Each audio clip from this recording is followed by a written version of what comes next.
Margaret Carter clutched her mother Eleanor's frail hand as the nursing home administrator delivered the news that would fracture their family and expose a system of institutional cruelty.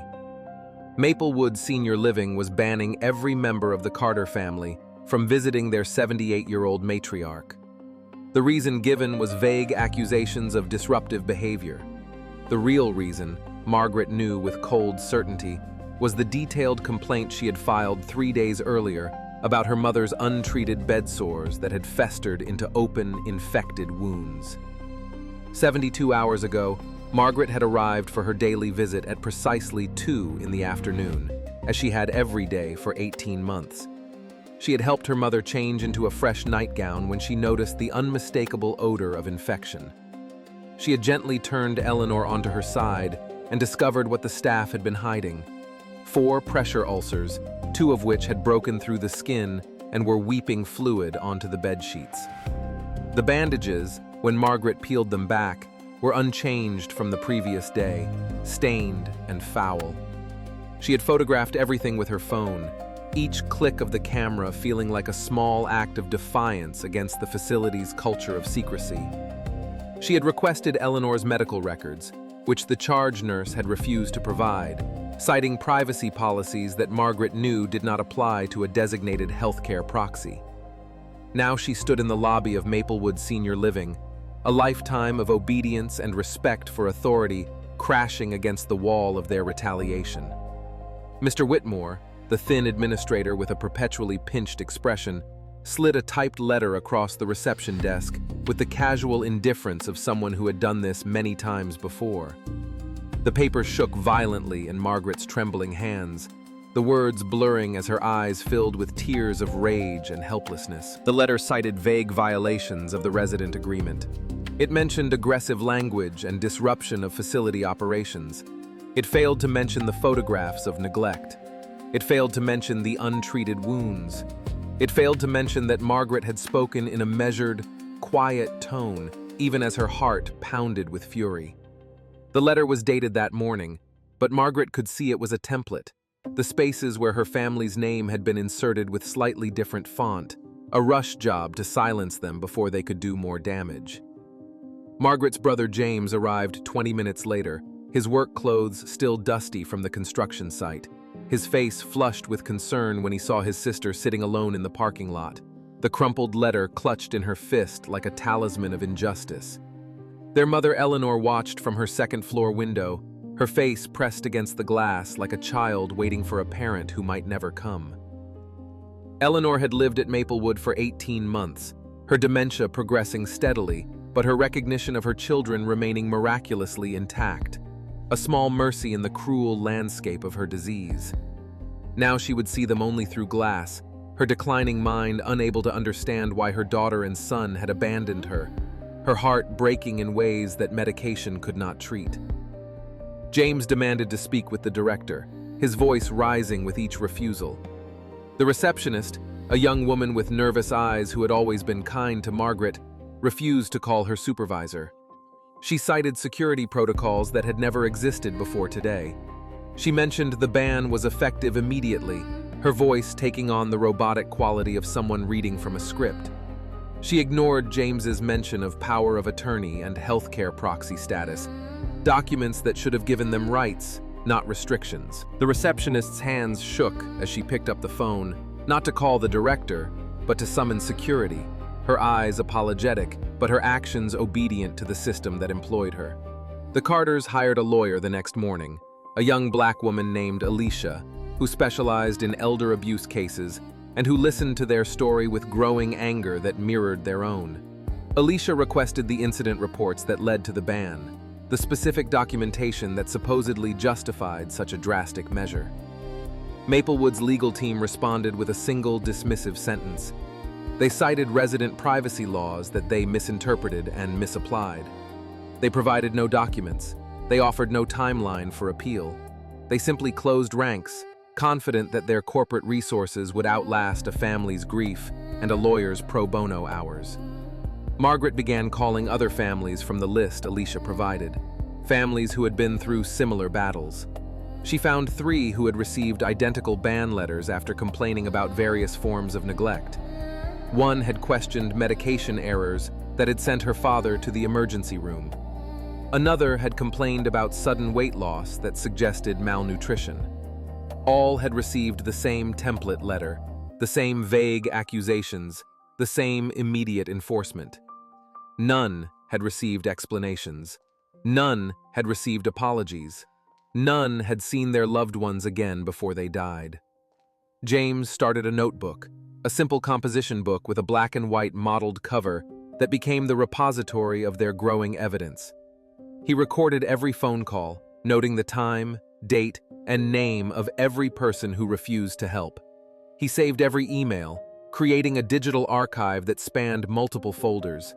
He photographed the letterhead from Maplewood, the official seal that lent credibility to their cruelty. He documented the dates and times of each interaction, building a timeline that would later become the backbone of their case.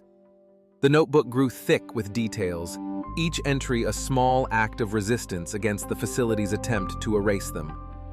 A month passed in a blur of grief and determination. The Carters visited their mother through the window twice weekly, standing in the parking lot regardless of weather, waving frantically to catch Eleanor's attention. Eleanor stopped eating, her appetite vanishing along with her will to live. She lost 15 pounds in 3 weeks, her already frail frame becoming skeletal. Her dementia worsened without family contact, the confusion and fear accelerating her decline. The staff reported she was agitated, a convenient label that justified increasing her sedatives. They did not mention the window visits in their notes. They did not mention the family ban. They simply documented a declining resident, creating a paper trail that protected them while dooming Eleanor. Margaret filed a complaint with the state health department, following Alicia's advice to create an official record.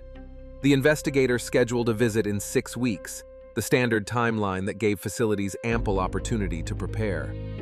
Maplewood received advance notice. They prepared for the inspection with military precision. They cleaned Eleanor's room thoroughly, replacing her standard sheets with higher quality linens. They rotated the staff schedule, ensuring that only their most presentable employees would be on duty.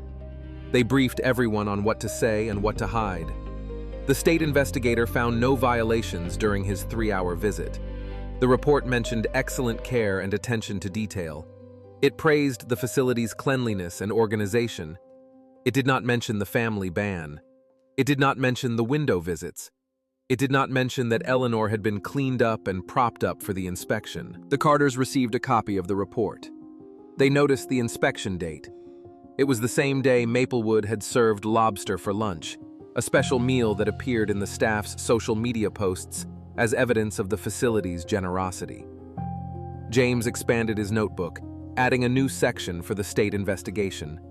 He created a detailed timeline that correlated the inspection date with the lobster lunch, with the staff's Facebook posts, with the sudden improvement in Eleanor's care.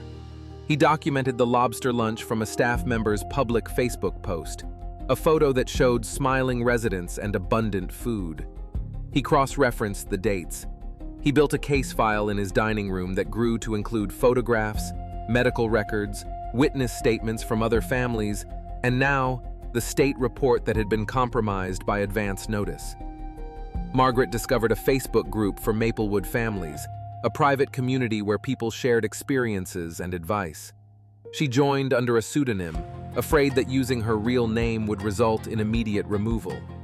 She read posts about similar bans, about families who had vanished from the community after asking too many questions. She learned about a pattern that stretched back years. Families who complained faced restrictions. Families who stayed silent received privileges like better room assignments and preferred meal times. The system rewarded compliance and punished advocacy.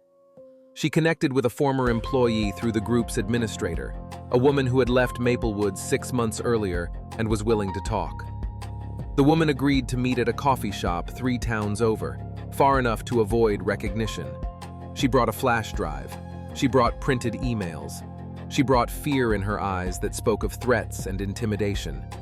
The whistleblower had worked as a nurse's aide for 4 years, starting with genuine compassion that had slowly curdled into complicity and then into guilt. She had witnessed the retaliation system operate like a well-oiled machine. She had seen the administrator's instructions in emails that were supposed to be confidential. She had copies that she had saved before her termination, documents that she had kept hidden in her home, waiting for the right moment. The first email was from Mr. Whitmore to department heads, sent 6 months before the Carters' ban. It listed families to be restricted, with the Carters already on a watch list. It mentioned their complaints.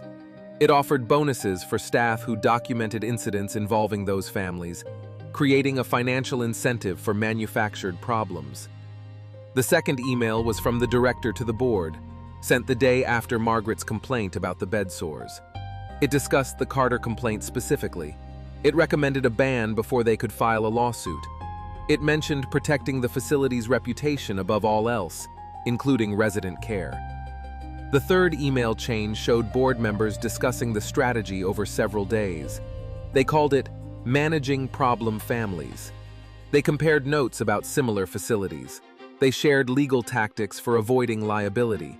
They treated families as enemies to be neutralized rather than partners in care. James added these to his file, making 3 copies that he stored in different locations, one in his home safe, one in Alicia's office, and one in a safety deposit box. He contacted a journalist who covered healthcare issues, a reporter named David, who had written about elder abuse before. The journalist requested verification. The whistleblower agreed to go on record if her identity was protected, understanding the risk, but believing the truth needed to be told. The journalist published an article that ran on a Sunday, the day with the widest readership. It included redacted emails that still told a damning story. It mentioned Maplewood by name. It quoted the whistleblower anonymously, but with details that lent credibility. It detailed the Carter case with precision and emotion. The response was immediate and overwhelming. Other families came forward with their own stories, filling David's inbox with hundreds of emails.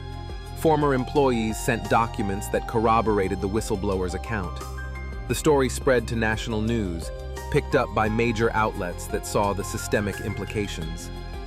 Maplewood's board called an emergency meeting, scheduling it for Friday at 3 in the afternoon, a time they hoped would limit attendance and media coverage. The Carters requested to attend the meeting, citing their status as stakeholders in the nonprofit facility. The board refused, citing private corporation rules that they had invented for the occasion. They mentioned shareholder privacy, ignoring that Maplewood was a nonprofit with no shareholders. They simply wanted to conduct their business in secret, away from the families they had harmed. James found the board members' names through public records. He researched them extensively, discovering their business connections and conflicts of interest. He learned they served on other healthcare boards, creating a network of influence that protected them from accountability. He documented potential conflicts of interest, including business relationships with the consulting firm that had trained Maplewood staff on managing problem families. Margaret wrote a statement, a carefully crafted speech that she planned to deliver despite the ban.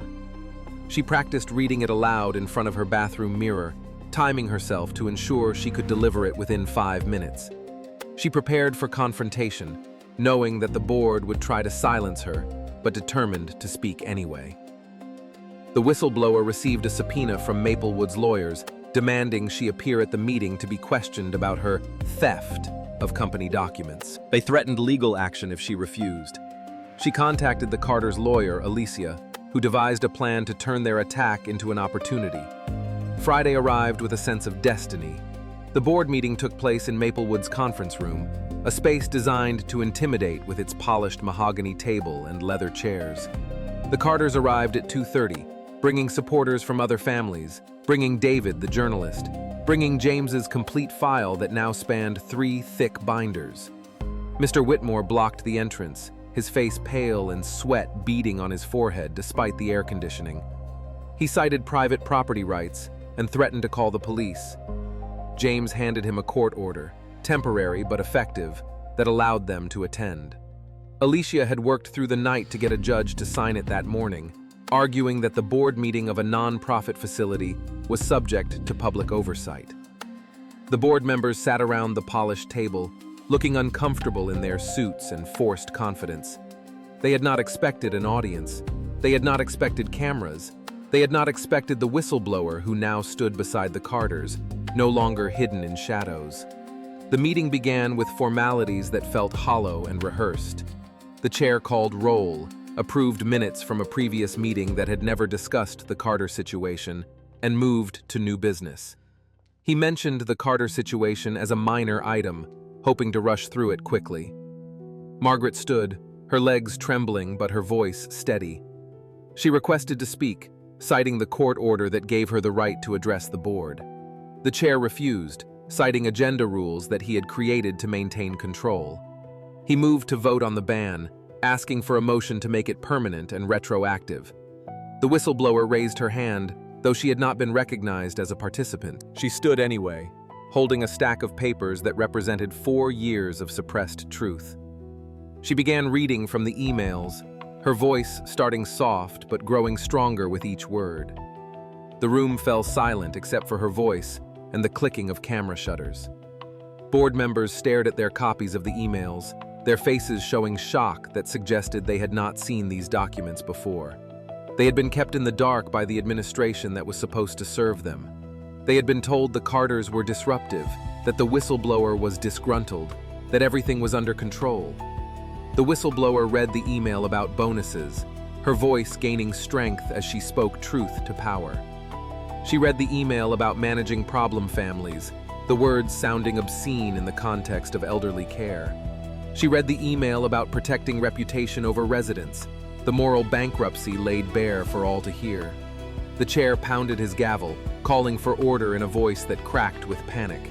He demanded she stop reading, citing confidentiality agreements that had no legal standing in a public meeting. She continued reading, her voice drowning out his protests. She had practiced this moment in her mind for months. She had dreamed of this moment during sleepless nights of guilt and fear. She would not be silenced again. James projected documents on the wall, using a small projector he had brought in a backpack. He showed the timeline that proved the retaliation was systematic and immediate. He showed the photographs of Eleanor's bed sores, the images large and undeniable on the conference room wall. He showed the medical records that documented the weight loss and medication increases that correlated with the family ban. He showed the state report that praised the lobster lunch, the absurdity of it highlighted in yellow. A board member stood, his face pale and his voice shaking as he asked if these documents were authentic. Mr. Whitmore stammered, his prepared lies disintegrating under the weight of evidence. He said the emails were taken out of context, that they were misunderstood, that the whistleblower was a disgruntled employee seeking revenge for her termination. The whistleblower pulled out her employment record, a document she had obtained through a Freedom of Information request. It showed 4 years of excellent reviews, with praise for her compassion and dedication.